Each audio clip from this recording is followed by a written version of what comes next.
세계 제2차 대전이 끝난 것은 일본이 원자폭탄 그 세례를 받고 세계 제2차 대전이 끝났습니다. 히로시마와 나가사키에 원자폭탄 두 발이 떨어지면서 수많은 사람들이 죽었고, 또 살아남은 사람들은 평생 동안 불구의 몸으로 많은 고통을 당하면서 살고 있습니다.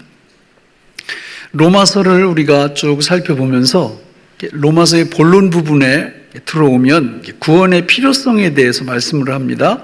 1장 18절부터 3장 20절까지 이거를 한마디로 표현하면 영적 원자폭탄을 하나님이 우리한테 떨어뜨리신다.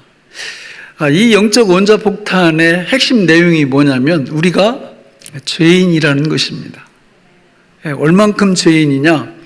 스스로 능력으로는 헤어날 수 없을 만큼 요만큼의 소망도 없이 지옥 가야 마땅한 죄인들이라는 그 영적 원자폭탄을 우리한테 계속 하나님이 퍼붓고 계세요. 그래서 정상적인 성도는 이 성경의 죄를 지적하는 이 내용을 들으면 바로 그게 내 죄구나 하는 것을 인정 안 할 수가 없습니다. 예수 믿지 않는 분들은 절대 동의하지 않죠. 물론 자기들이 죄인이라는 거 인정은 하지만 그 정도까지야? 아니 나 정도 살면 되는 거 아니야? 그러니까 이런 생각들을 다 갖고 있습니다. 그러나 성도는 그렇지 않죠. 물론 어떤 성도님들은 다 또 동의 안 하는 분들도 있어요. 그때 또 다른 분들도 있지만 정상적인 하나님의 백성이라면 하나님께서 말씀하시는 이 죄에 대해서 너희들이 지옥 가야 마땅한 죄인이다 라는 이 말씀에 대해서 우리는 다 수긍하고 아멘하고 그것을 그대로 받아들일 수밖에 없는 것입니다. 만약에 그거를 안 받아들이면 문제가 생겨요. 우리가 구약 시대에 보면 하나님께서 이스라엘 백성들에게 잘못할 때마다 선지자를 보내십니다. 선지자들이 가서 그 죄를 지적했을 때 반응이 두 가지지요. 그러니까 백성들이 깨어있고 왕이 깨어있을 때는 그 지적을 받아들여요. 그래서 회개합니다. 그러면 하나님이 내리시려고 했던 심판을 미루시든지 취소하시든지 그렇게 하죠.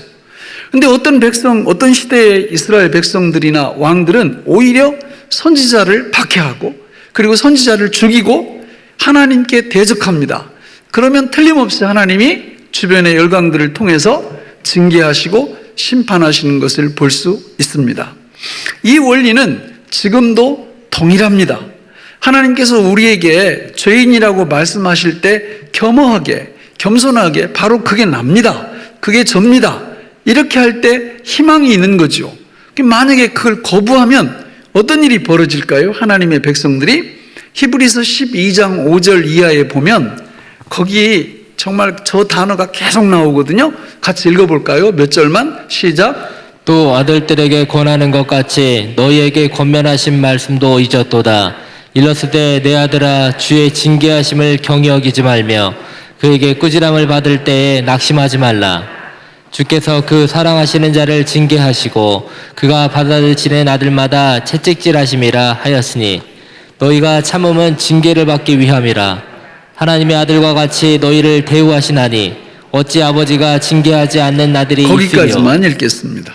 여러분 어떤 단어가 계속 반복되고 있어요? 징계입니다. 징계. 그러니까 우리가 예수 믿고 성령으로 거듭난 하나님의 백성들인데 하나님 앞에 죄를 지으면서도 회개하지 않고 계속 그 길로 가면 하나님이 어떻게 하신다고요? 징계. 징계가 없으면 사생자라고 그랬어요. 참 아들이 아닙니다. 그러니까 우리가 하나님 앞에 뭔가 잘못했을 때 하나님이 우리를 징계하시는 게 느껴져야 돼요. 만약에 그렇지 않고 아무 일도 안 일어난다? 이러면 우리가 이 로마서 1장 뒷부분에서 배웠죠? 하나님이 하나님과 상관없는 사람들 뭐 죄를 짓든지 망할 길로 가든지 어떤 길로 가든지 하나님이 어떻게 하신다고 그랬어요? 내버려 두신다. 아무 일도 안 일어납니다. 실제로 여러분 보세요. 세상에 예수님 안 믿는 분들 뭐 그냥 별짓 다 해도 별로 뭐 아무런 일도 안 일어나요. 왜? 하나님이 내버려 두시는 거예요. 그러나 예수 믿고 성령으로 거듭난 하나님의 자녀들이 그런 죄를 범하면서 계속 나 두껍게 계속 버틴다? 그러면 하나님의 징계가 오는 게 축복이다. 이렇게 말씀하고 있다라는 거예요. 저는 우리 교회에 나오는 모든 성도님들이 하나님 앞에 우리가 잘못한 게 있다면 즉시 회개하시기를 바랍니다. 회개하면 징계가 안 와요. 깨달으면. 근데 계속 회개하지 않고 계속하면 징계가 오든지, 아니면 하나님 백성이 아니라면 그런 죄 계속 짓도록 계속 하나님 그냥 내버려 두셔요. 아무 일도 일어나지 않습니다.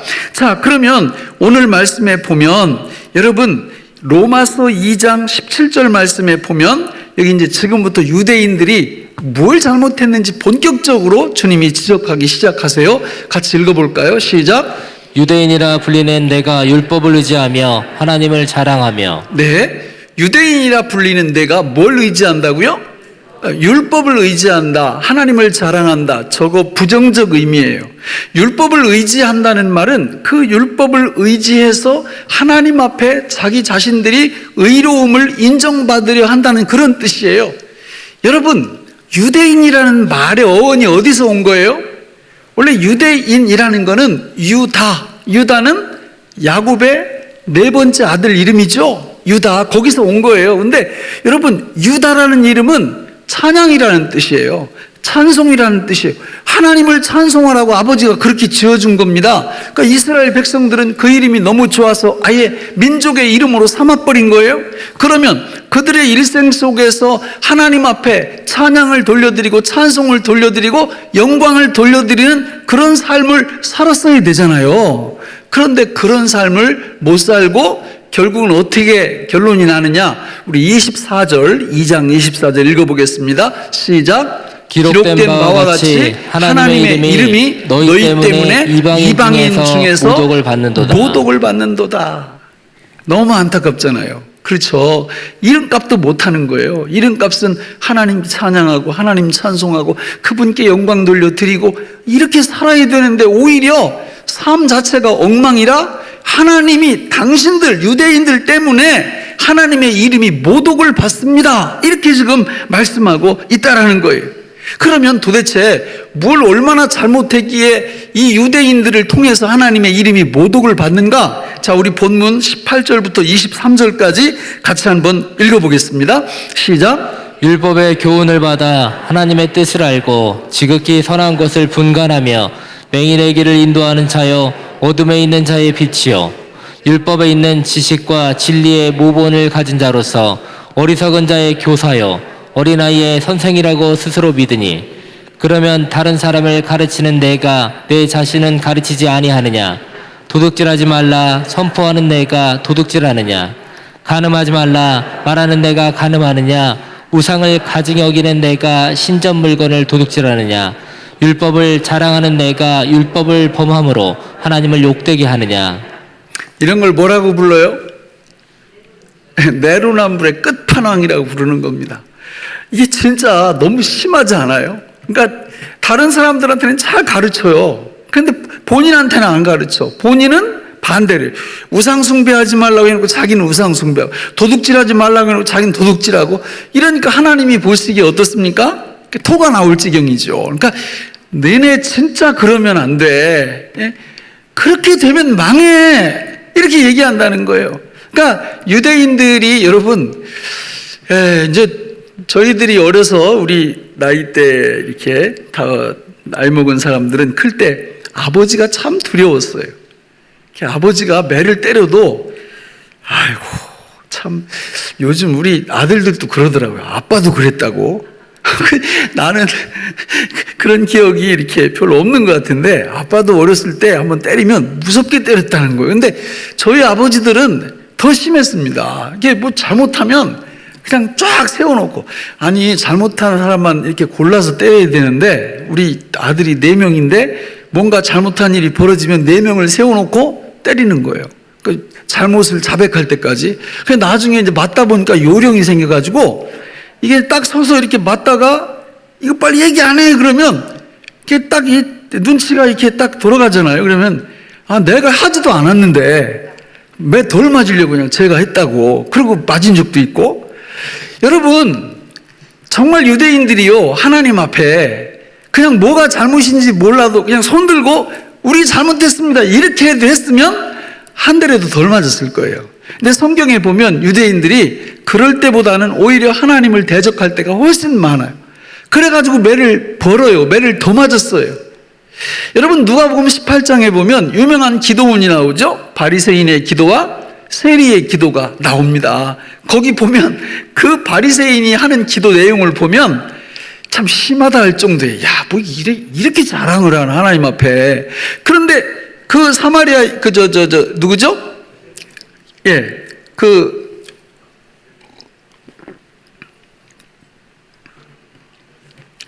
잊어먹었어요.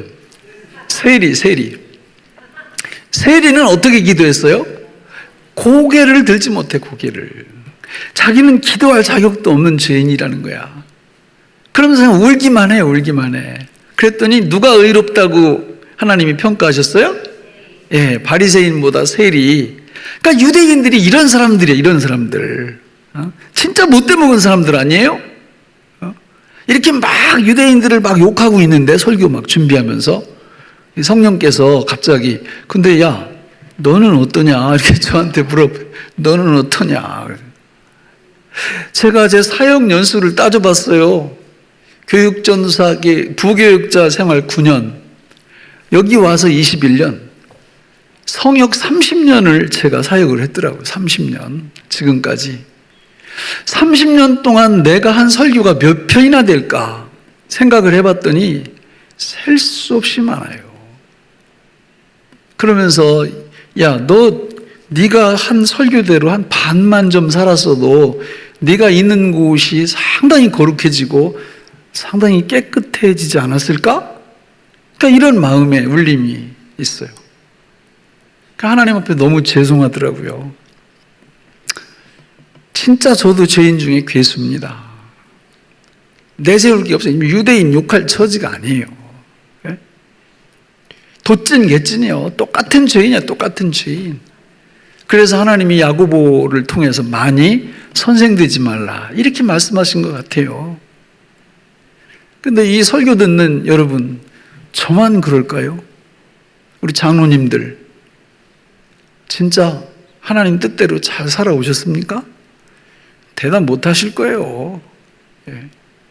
권사님들, 안수 집사님들, 모든 성도님들 다 도찐개찐 아니에요? 우리가 하나님 말씀대로 진짜 절반만 살아드렸다면 우리 하나님의 이름이 모독 안 받고 하나님의 이름이 높아지고 이 세상이 훨씬 밝아지지 않았을까요? 그러나 그것은 쉽지 않습니다. 거의 불가능합니다. 만약에 우리가 열심히 노력해서 세상이 밝아질 수 있다면 우리 주님이 재림에 오실 필요 있어요? 없어요? 없습니다. 안 되는 거예요. 우리 힘으로 안 되는 거예요. 여러분, 유대인들은요, 정말 하나님 앞에서 떵떵거리면서 자랑할 두 가지를 갖고 있었어요.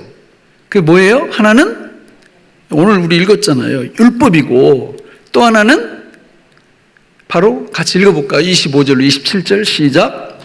내가 율법을 행하면 할례가 유익하나 만일 율법을 범하면 내 할례는 무할례가 되느니라. 그런즉 무할례자가 율법의 규례를 지키면 그 무할례를 할례와 같이 여길 것이 아니냐. 또한 본래 무할례자가 율법을 온전히 지키면 율법 조문과 할례를 가지고 율법을 범하는 너를 정죄하지 아니하겠느냐. 두 개 뭐예요? 율법과 할례가 연결되어 있어요. 유대인들에게 자부심이, 자랑이 있다. 내놓을 수 있는 게 뭐냐? 민족적으로 얘기하면 저 두 개를 딱 얘기하는 거예요. 우리는 율법이 있다. 우리는 할례가 있다. 이렇게 얘기를 하는 겁니다. 율법과 할례가 딱 연결이 되어 있어요. 그 유대인들에게 최고의 욕이 뭐냐면 뭐 못 받은 사람들아? 할례 받지 못한 사람들아. 이게 최고의 욕입니다. 그러니까 유대인들은요, 이방인들을 아예 그냥 멍멍이 취급했어요. 멍멍이 취급. 왜냐하면 할례를 이방인들은 안 받거든. 그래서 실제로 저 골리앗하고 다윗하고 옛날에 싸울 때 그 싸우는 모습을 잠깐 보면 사무엘상 17장 26절에 이렇게 말하거든요. 같이 읽어볼까요? 시작.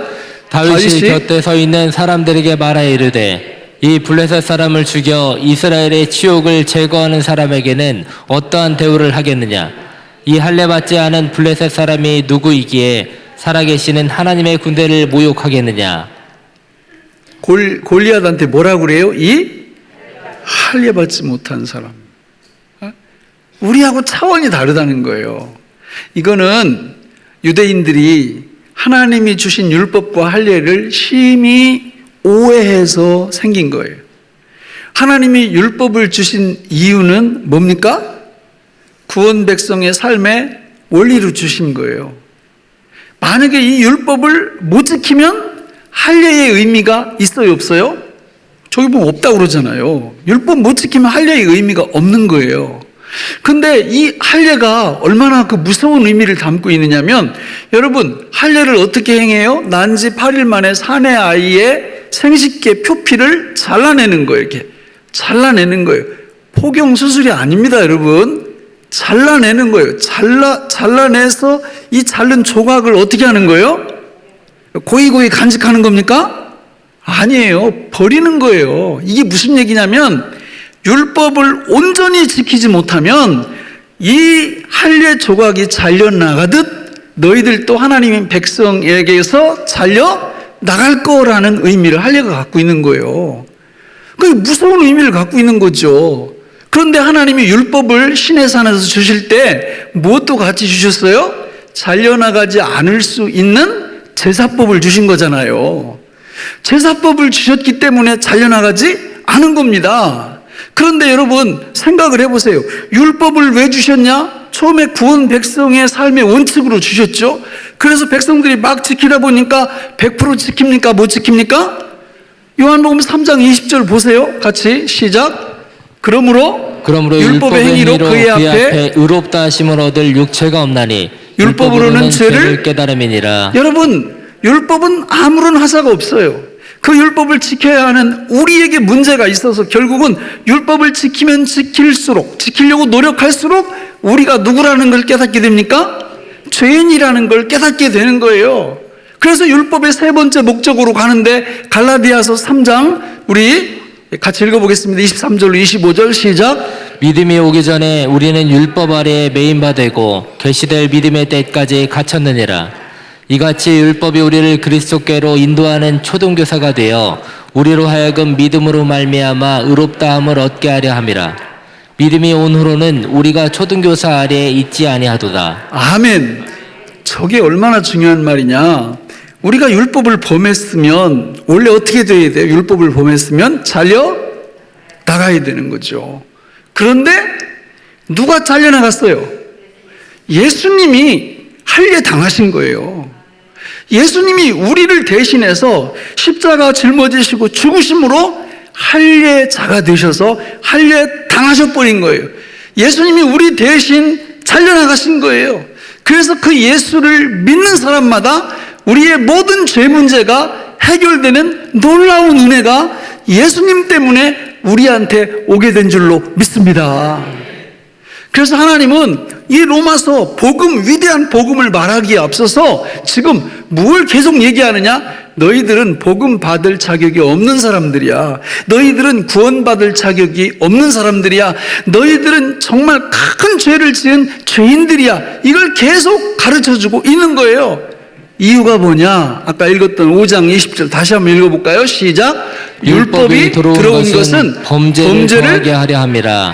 그러나 죄가 더한 곳에 은혜가 더욱 넘쳤나니. 할렐루야. 여러분, 은혜를 누가 많이 받는 줄 아세요? 은혜 많이 받는 분은 자기 자신이 정말 큰 죄인이라는 것을 절감하는 사람이 진짜 은혜 받아요.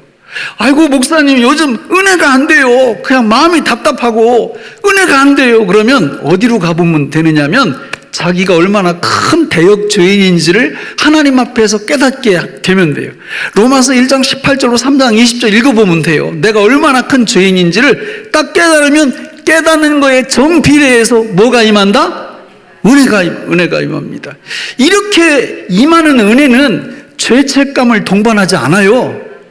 이렇게 임하는 은혜는 죄책감하고 상관없는 하나님의 은혜 충만한 그 하나님의 은총이 우리에게 임합니다. 이유가 뭘까요?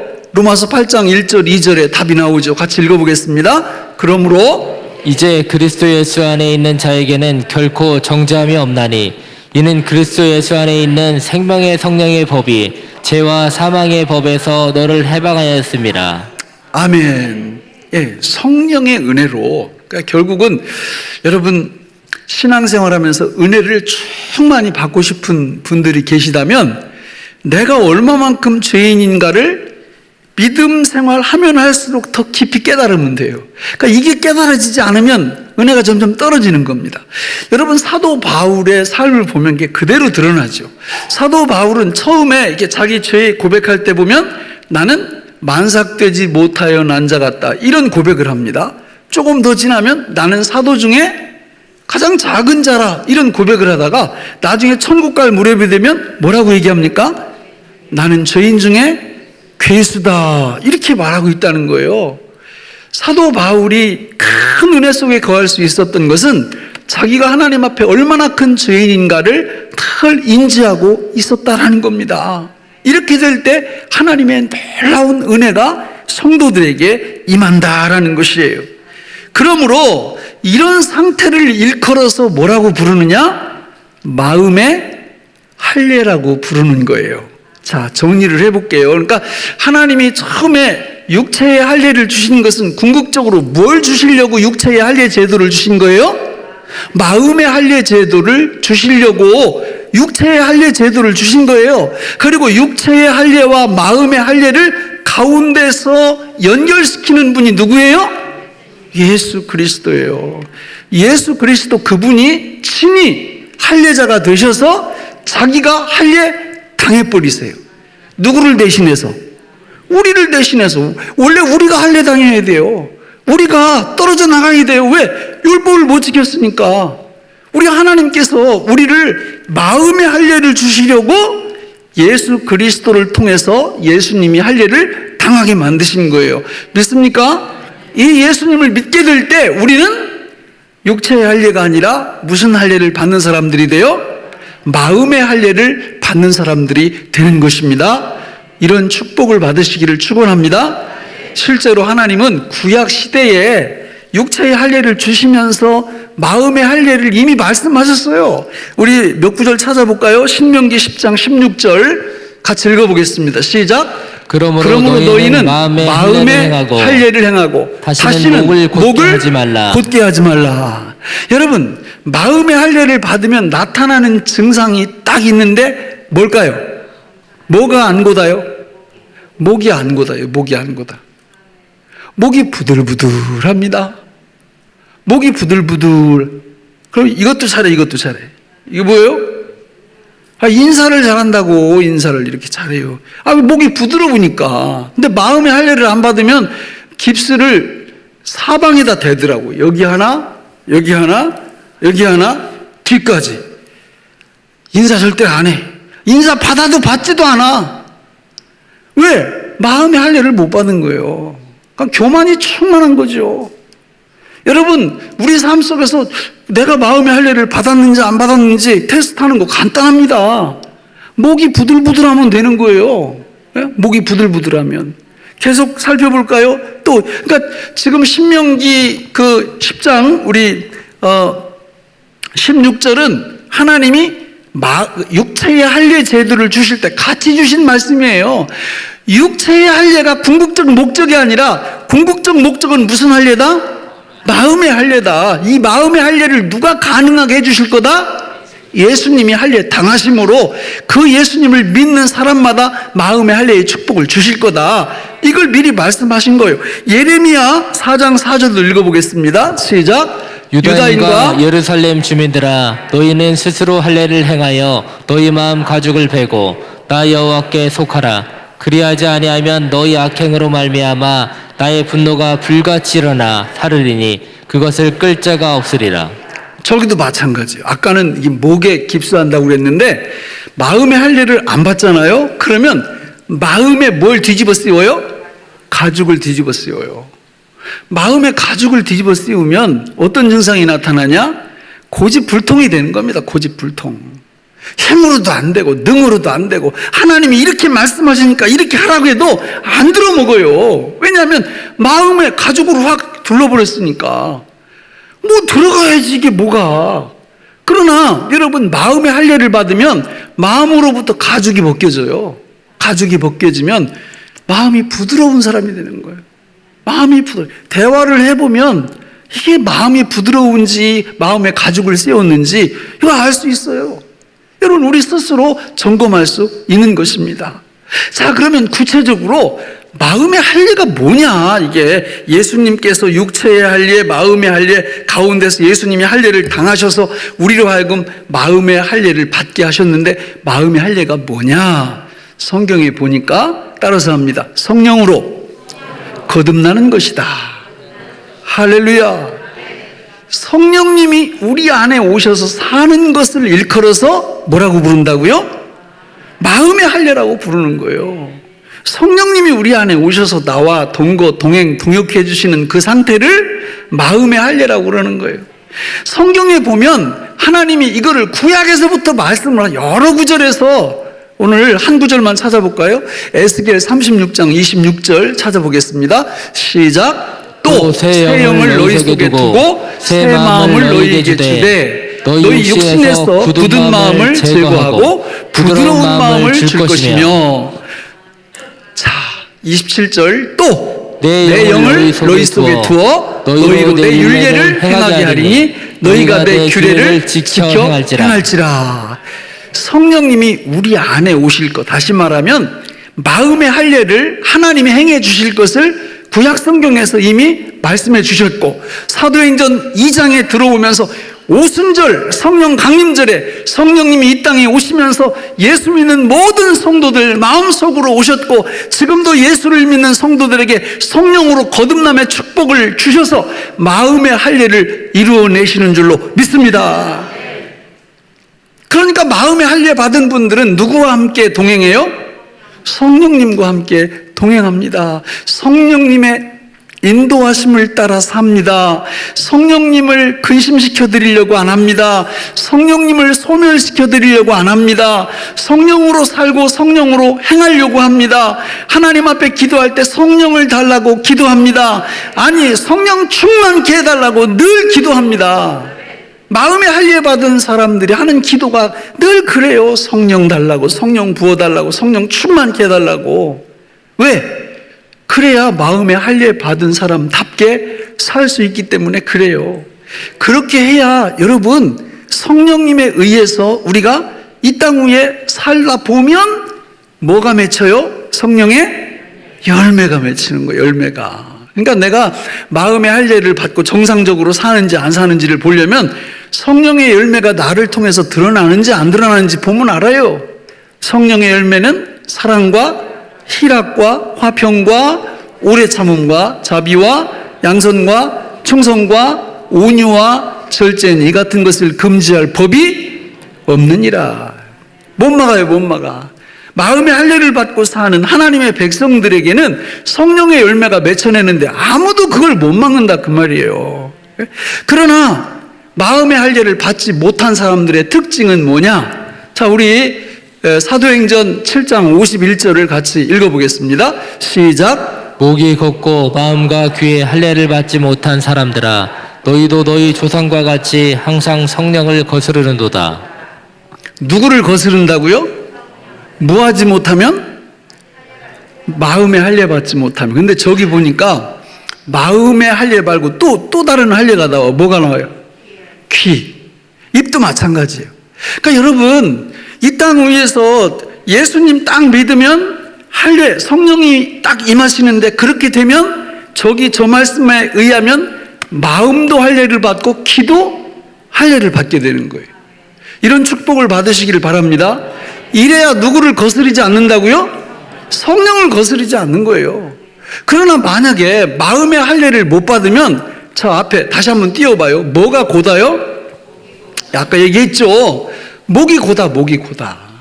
그리고 마음에 이 고집이 이렇게 한번 막 이렇게 생겨나면 누구도 못 말려요. 하나님도 못 말려요. 그 고집을 꺾을 수가 없다니까. 왜냐? 마음의 할례를 받지를 않았어요. 그러니까 마음의 거죽, 이렇게 마음이 강팍하고 마음의 가죽으로 이렇게 둘러싸여져 있으니까 아무도 못 말리는 거예요. 그 교회 안 다니는 분 같으면 이해가 가는데 교회 다니는 사람이 이러면 이게 대책이 없는 겁니다, 이게. 예?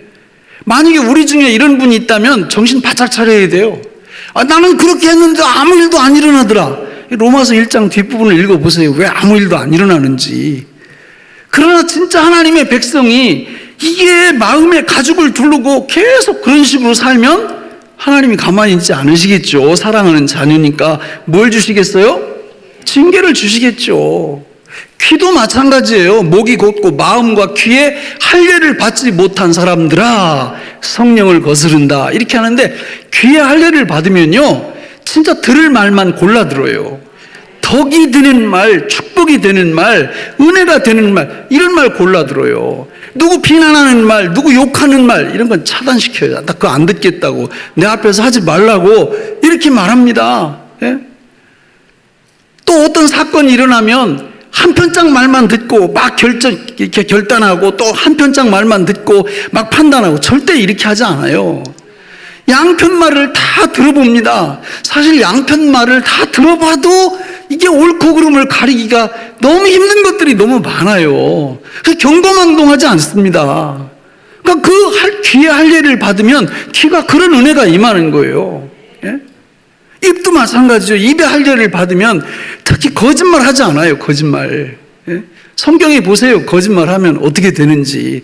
천국에 못 들어가는 조건으로 제시됩니다. 아이고 목사님, 예수 믿으면 천국 간다며요. 맞죠? 예수 믿으면 천국 가는데 예수 믿는다고 하면서 거짓말을 계속 한다는 건 뒤집어 말하면 예수 안 믿는다는 거죠. 그러니까 거짓말, 입에 할례를 받은 사람들은 거짓말하지 않습니다. 말씀을 맺겠습니다. 사랑하는 성도 여러분, 우리는 할례를 꼭 받아야 돼요. 어떻게 받습니까? 누구를 믿음으로? 할례 당하신 예수님을 믿음으로 할례를 받습니다. 할례를 받으면 반드시 그 마음의 할례의 열매가 나타나게 되어 있는데, 그 열매는 성령의 열매입니다. 저는 우리 교회에 나오는 모든 분들이 하나님 앞에서 이 성령의 풍성한 열매를 늘 따먹고 늘 먹으면서 살아가시기를 주님의 이름으로 축원합니다. 그러나 오늘 이 시간 내 인생 속에서 성령의 그 달콤한 열매가 나한테 있지 않다 그러면, 여러분 오늘 말씀 이 죄 문제를 직시하시고 회개하시고 예수 그리스도를 믿으심으로 마음의 할례를 받는 축복된 우리 모두가 되시기를 예수님의 이름으로 축원합니다. 기도하겠습니다. 하나님 아버지, 오늘 우리에게 주신 이 말씀이 생명의 양식이 되게 하여 주옵소서. 예수님 이름으로 기도하옵나이다. 아멘.